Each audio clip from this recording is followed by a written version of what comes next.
if you have a passion, not even a passion, if you have an interest in something and you want to do it, don't turn 70 years old and go, God, I wish I'd have done it.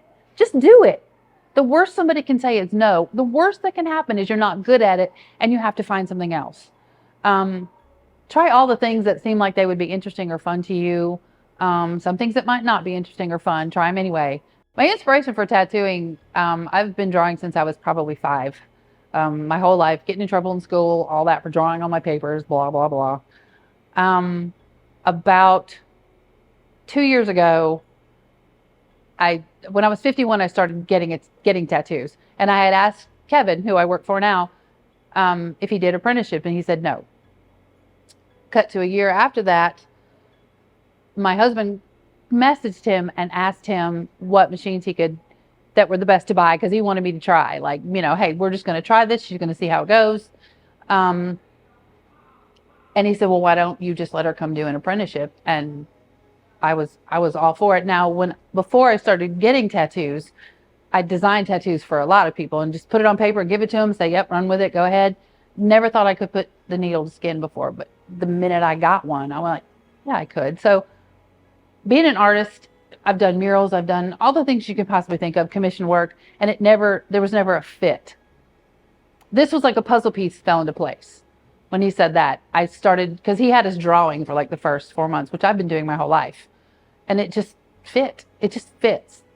So that was the inspiration. I found something. Yeah, it just made sense. And I found something that I can do for hours and still like. I think the resources I had for a positive attitude, I want to say I had great parents. It's not entirely true. But it was a decision that I made.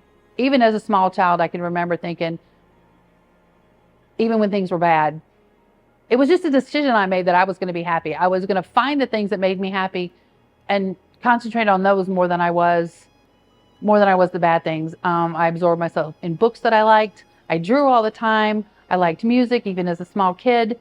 And I will say there were times when my mom liked music too.